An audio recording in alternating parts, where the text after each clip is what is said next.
Good morning, everyone. It's good morning for me. I don't know. It's afternoon for you, but hey, I got something new. I have a situation here with my Ford 150. It's a 2018, and this is a problem. I went to Chicago from Florida, and then when I was way to come back to Florida,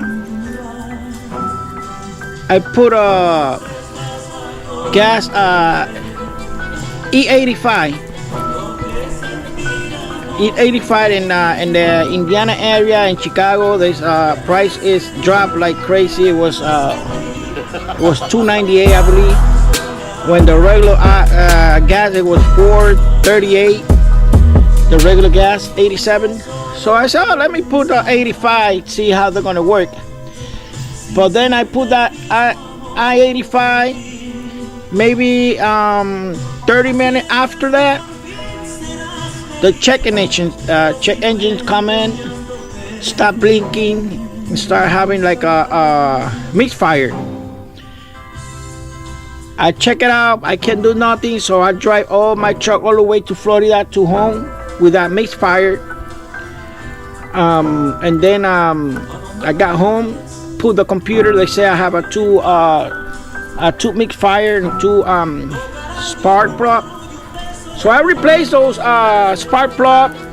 Still the same problem. I replaced the coils, ignition coil, same problem. So today we're gonna replace the full injection.